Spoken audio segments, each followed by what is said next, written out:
everyone. Hello. Welcome in. Welcome in. Oh, you got this? Welcome into Clean Greens Living, broadcasting here live on Rainier Avenue Radio. It is your hostess with the mostest, Bree, Queen Bree, and Chris, Mississippi. Man, from Mississippi. We are back at it, and I am so happy to have Breon back, fresh off vacation, with that glow from the Mexican sun. Do I have a glow? Did I glowing a bit.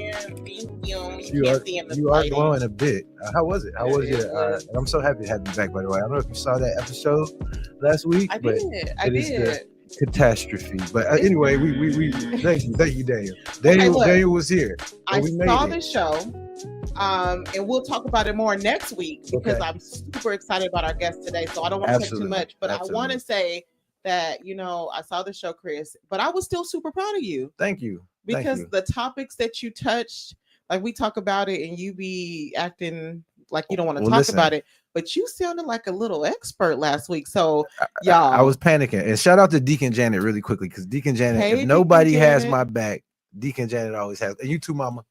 And let me say this real quick, Deacon Janet. Now, I play seconds to Annette because I know she's your favorite. I am not playing seconds to Handsome Man over here. That is my people. So it will be, that is my tribe, Deacon Janet. It would be like Reverend Annette, Breon, then Chris, or Reverend Annette, the kids. That's fine. Breon, then Chris. That's fine. I would never make you choose, Deacon. So you can do that. That's fine. That's totally fine. But no, Chris. I mean, I watched the show and it wasn't bad. But I do want to touch on some of the stuff you talked about because it was good. Give yourself some credit. Yeah. Hey, Deontay, Deacon Janet, Deontay. Good to see you. Welcome, Deacon. So normally we start out with a question, but I do want to. I'm excited to have our guest on. So I want to bring our guest on right now, if possible. Well, just before, because today is the day of. Oh, he think he a professional. Oh no, cut me off. No. I apologize. Today is the day of our annual. I'm gonna hand it over to Chris. That's all I was gonna say. It is today is the day. It is November 19th, people. So it is our annual harvest dinner, and we are very, very blessed and fortunate to have our keynote speaker as our guest today. So you guys are in for a treat if you're tuning in. Deacon Janet said you did do a great job. Thank you, Deacon. Thank you. So, and don't be trying to act like you scared of me. No, not at all. I just said a few times. I just didn't want to let you down. He did say he missed me, y'all. So I'll take that. Expectations. But we have the esteemed farmer and activist, New York City, the Bronx zone. That's right, BX. Miss Kerry Washington, ladies and gentlemen. Woo-hoo. Welcome. Yes. Welcome. I'm super excited to have Miss Mama K. Mama K. That's right. So before we start, we start off with a question, and normally it's random, but you know what, today I'm just gonna ask the question. We'll go with, do you guys want to do general, hobbies, travel, childhood, or work? Our goals since we're heading into the new year. Let's do goals since we're heading into the new year and Christmas. That's appropriate. What are long-term goals? What are your long-term goals? And what is your definition of success? That's a great question. That is a good question. Yeah. Look, the Holy Spirit just spoke to me on that one. Okay, that is. All right, guys. What is your long-term goals? And what's your definition of success? Yes. Who wants to take this first? Our special guest? Yeah, I guess so. My long-term goals is always for peace and harmony in the world. I always say that in my blessing. And what was the other question besides? What is your definition of success? Oh, success. So, I tell people that I can't say that I'm successful unless the people that are struggling below me are making it too. A lot of people think about, because I have a lot of money, or I have that I have a lot of money, that I have materialistic things, and that means nothing because so many of my people are struggling. So that's a hard question to ask unless the people that have been left behind are in some way given the initiative to move up. Okay. Yeah. No. Good answer. I totally agree. Yeah. I totally agree. I'm next. Absolutely. My long-term goal. I guess my long-term goal has changed over the years. Is like we talk about like what is happiness to you? So my long-term goal is to be able to move in this space while I'm here, living what God called me to do, which is being the light, guiding people, helping people, loving people. My definition of success is being happy, and not with material, but being happy with who I am. Like, as long as you're happy and you have joy and you have what you need, which I do, I feel like that's success. We put all this pressure on ourselves to have like $1 million in a bank account, or these big homes, or these nice cars and nice gear. But are you happy with who you are? And I think that no matter what's to come or what happens, I'm happy with my family. I'm happy with my children. And I'm really happy with the woman I'm becoming. So to me, that is success. That's a great answer. Thank you. Yes. So I think my goals would be to have a productive and consistent presence in my children's lives without interruption, without any problems or mishaps. That's definitely the goals that I work on daily. That's my long-term goal. And success for me would look like giving my kids something to believe in, leaving them some values, a good moral compass. And that's what success looks like for me. Leaving it for the generation to inherit something worth inheriting. So that would be my answer. But yeah, great question. Very good question. That was a good question. Got us all in our field. Definitely. All right, guys. Oh, here we go. Thank you, Deacon Janet.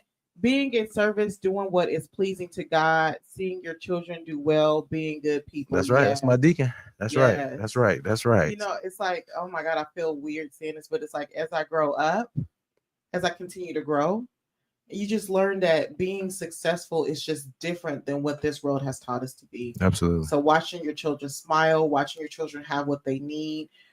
I was so excited. We had a panel discussion last night, and one of the questions was asked in I think they said the last 2 years, how many of you have experienced food insecurity?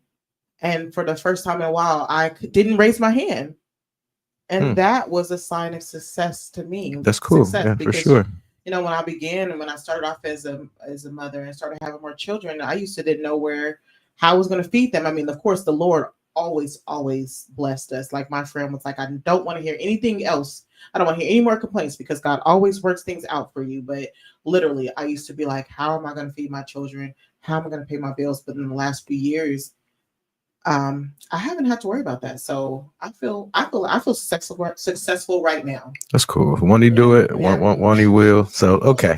Without further ado, ladies and gentlemen, Miss Kerry Washington. And if some guys are very familiar with her work. She is a staple in this thing we call agriculture, especially in the Black community and just agriculture as a whole. She also has been featured on a Netflix series, High on the Hog.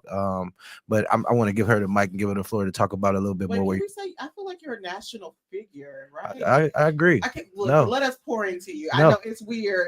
You know, as Black women, it's weird to hear these things, but you are Miss Mama K, along with others, host a yearly farm conference. During the pandemic, of course, they had to shut it down for a little bit, but they came back stronger with a vengeance.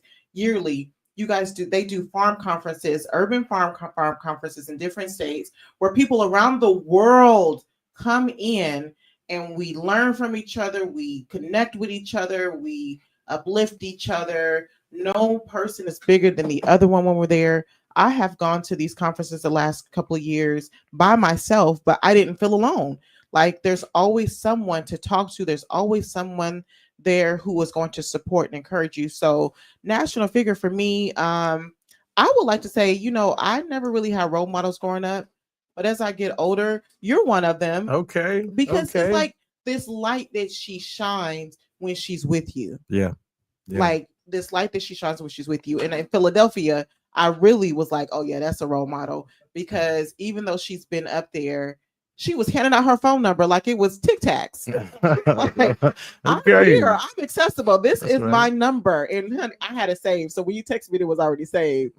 Because she's accessible, because she really does the work and she says what she means and she puts action behind it. So that's why you're a role model to me. I don't put people on pedestals like Beyonce and Jesus, but I will say when it comes to a role model, especially in the work we're doing, you keep me encouraged and you keep me inspired to do the work. So I'm really excited that you say yes and that you're here. Yeah, absolutely. So Same. sorry that I said all that, but got to give people flowers while they're here. Absolutely. Yeah. So hi, Mama Kay. Welcome to our show. I'm so excited you're here. Let's talk about Mama Kay's here for our annual farm conference. Our annual harvest dinner, our annual Lottie Cross harvest dinner. She will be the speaker here tonight. You guys do not want to miss. We had a panel discussion last night, and listen. Once Mama Kay get in her zone, she does not play, and she was dropping gems. So let's talk a little bit about the work that you do in your farm, and then we'll head into the panel discussion and everything. Yeah, so thank you so much for having me. I've had a great time visiting farms and gardens and seeing the work that you all are doing out here in Seattle, which is really impressive. So I think that, the work that I've been doing is really trying to get people to understand the food system that is supposed to be fair and just, but it's not. And really working on getting people to understand the lack of diversity in the food system, especially when it comes to Black agriculture, and getting people to understand our place in American history, that we were brought here not because we were dumb or that we were strong. We were brought here because of our knowledge of agriculture. So the food that you're eating now, the culinary things that you are sitting down at a table eating, we brought those things with seeds in our hair. And so I really try to tell young people to really embrace their history. I tell young people, if they're lucky to have, elders who were farmers or gardeners, to pull out those Samsung Galaxies and iPhones and capture their history, because that history is your legacy. Yeah. And so I've been doing God's work. I've been doing ancestors' work. I'm very spiritual in the work that I do. I feel the ancestors, and I feel that the ancestors, would always tell me, don't forget us, don't forget us. So I'm trying to make sure that their lives were not in vain. Amen. Yeah, and I love that. And it's really important, like when you say, make sure that you're talking about your history. I remember my grandmother, she died when I was young, but I do remember, I didn't know she had a garden. My uncle told me she had a garden, but she had a garden outside of her house. But I do remember her washing her greens in the sink, how she washed them. I remember her in these tomatoes. She had me eating tomatoes, how she ate tomatoes. I remember those things. So just speaking those to my children, and then but it did get lost because they had 16 children. So they didn't sit with each kid, but making sure that those things don't get lost. So starting to speak those things to my children and letting them know the things that I remember of our history. So that is very important to talk about. No, agreed. And we've been fortunate enough to have some downtime hanging out with Mama Kay, and it's been amazing. So I did pick up on a few things. What was most interesting to me is your background was in physical therapy, and you kind of gravitated towards the farming side. Yeah, I think physical therapy, whenever you're in the medical profession, is sort of interlock between medicine and food and health. And being a physical therapist, I had a chance to look firsthand of the impact. A lot of my patients who were farmers and gardeners were now succumbing to a food system that was making them unhealthy. They would tell me time and time again, my grandparents lived till they were 100 years of age. And here I am now, type 2 diabetes, hypertension, and connected to either machines or medication.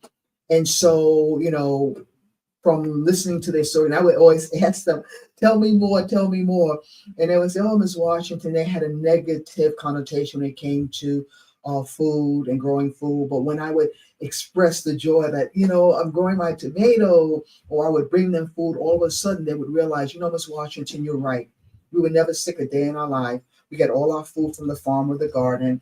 If we got sick, we went out and, get that branch, get that twig, get that plant that healed ourselves. And now look where we are now, taking pills or on a machine. So I think there was a great correlation for me to move from the medical field and physical therapy directly into farming, because I think both of them sort of interlocked for me. Okay. Yeah. And one of the things that I've enjoyed about getting to know you more, and then even with our panel discussion last night, is when I first came here, I was a little nervous because I didn't have any farming or any experience.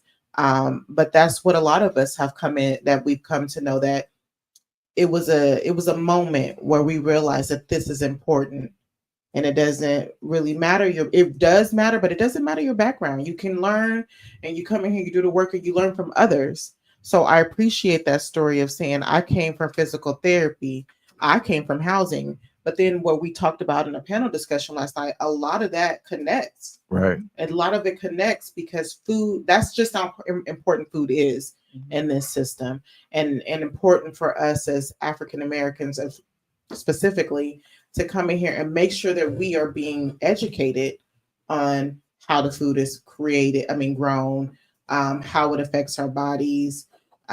We didn't really, that history got lost along the way.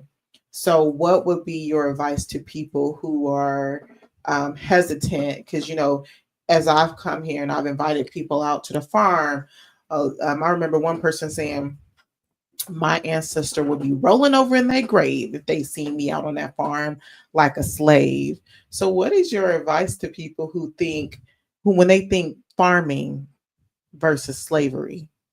Yeah, well, first, I always tell people, look at the color of your skin. The color of your skin is soil. That's number one. And just think about that someone had to travel a long way to an unknown place so that they can make it for you to survive, so that you can stand in your power.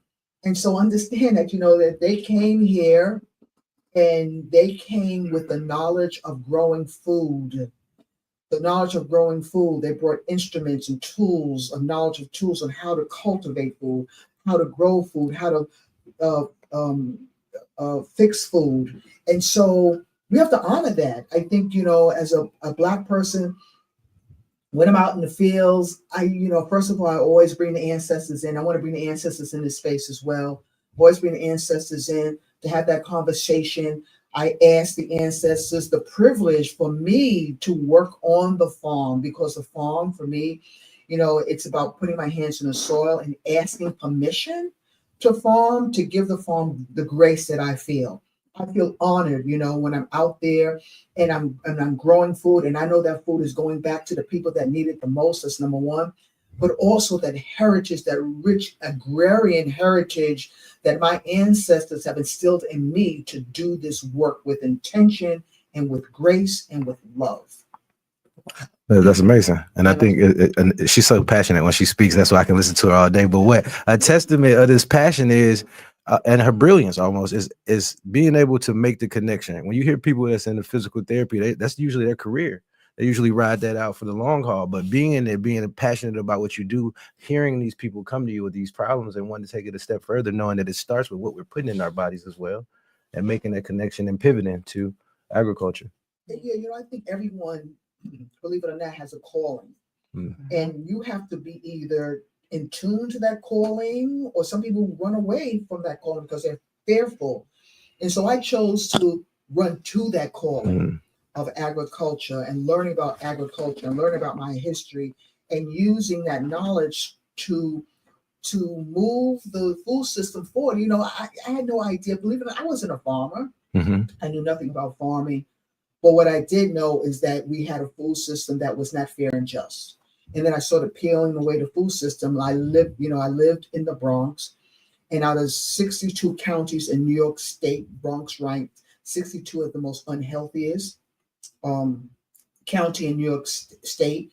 I looked at the census when I asked, well, where are the Black farmers? And out of 57,000 Black farmers in New York State, only 116 at that time were there. Now it's 139. So when we talk about a food system that's supposed to be fair and just, it's not. And so for me, it's to peel back the food system and expose the injustice that it is. And the fact that, we have Black folks and black people at one time in the early 1900s, we had more Black farmers than white farmers. Now we have less than 1% of Black farmers here in the U.S., less than 1% of land that we own. And so for me, it's imperative to make sure that we have a next generation that we have our hands are placed in the soil, because if we don't acknowledge this injustice, I guarantee 10, 20 years there'll be no Black farmers. And I don't want to be going into a museum and pointing out that this is what we used to do and who we were. That's right. Wow. And I love how you spoke about this calling. There is a calling, and we do sometimes run from it. But it is a calling, because I just remember from my first experience, I didn't even know it was an experience and that I would be where I'm at today. But my first experience is like, one day I was working in housing, and we were on lunch, and I was looking at the produce because I wanted some fruit. And I was like, why does the fruit look gross here? This is a whole grocery store. But where I was living, the produce looked well, but I lived in an area that had people privilege. And so that was my first thought of noticing that the produce looks different in different areas depending on the privilege and depending on who lives there. So I just wanted to say that was my first time thinking about a calling, and I'm glad that you said to run to it, because a lot of the times I can say for myself, it gets scary.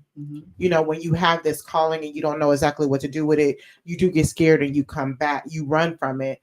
But thank you for saying to run to it, run to your calling, and God will have you and handle the rest. But my question for you right now is, when we talk a lot about welcoming in the ancestors, and I love that you guys do that. When I was at the conference this year, we had a moment where we welcomed in the ancestors. Can you just explain a little bit what that is to people? Because a lot of people, especially people of us who like people of color who don't have that history, that wasn't passed down to them, they don't understand what it means to call in the ancestors. So can you just let them know?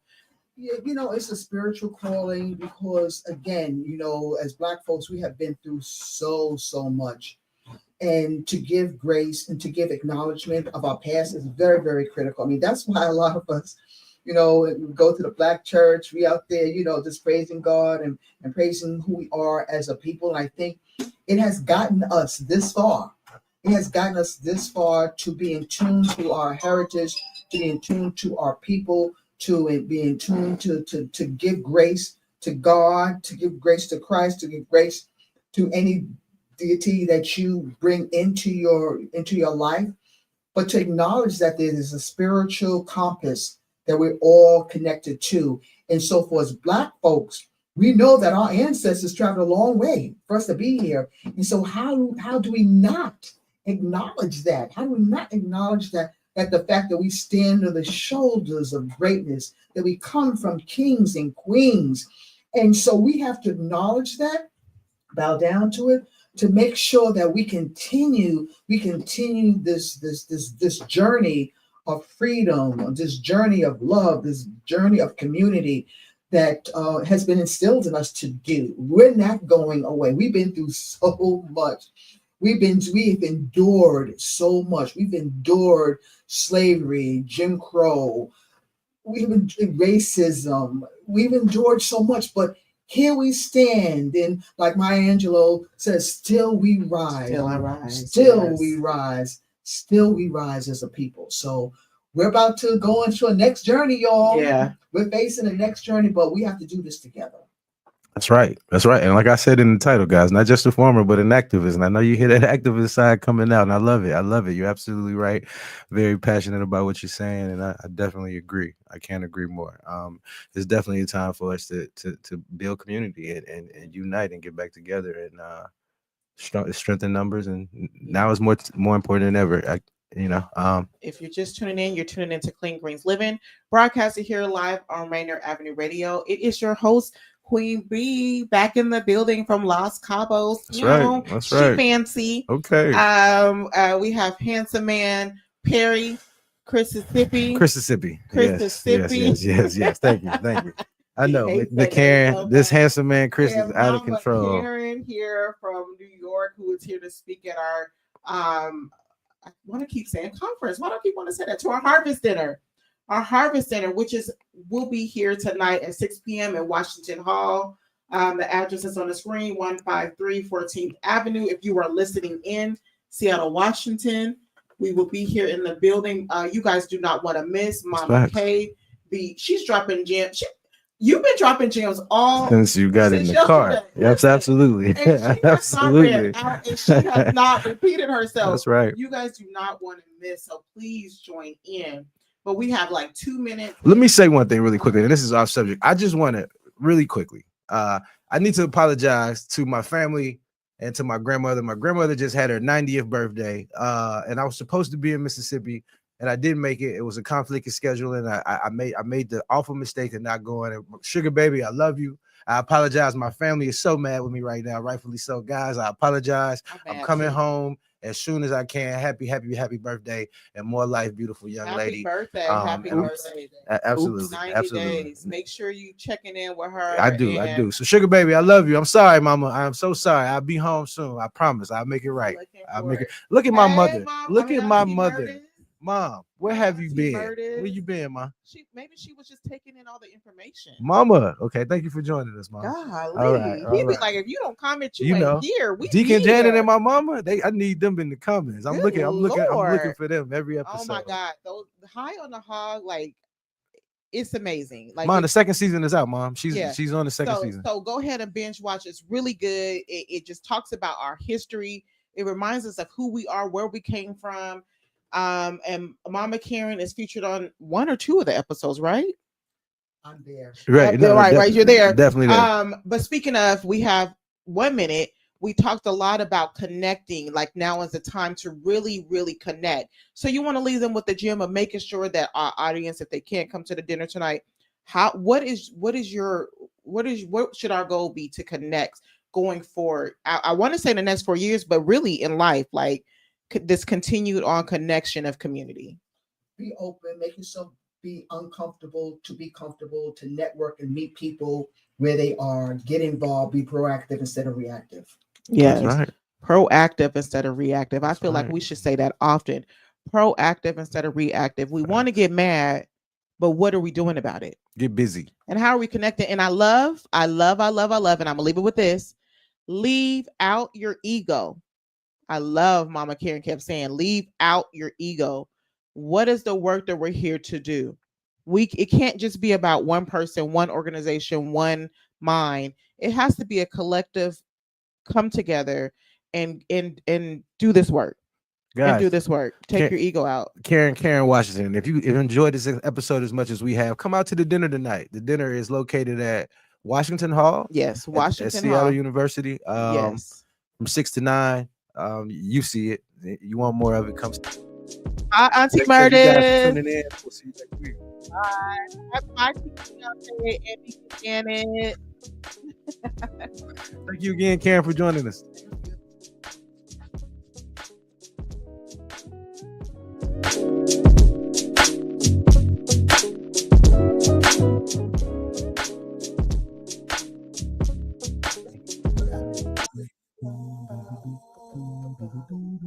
Your community radio station will provide you with more information. Rainier Avenue Radio.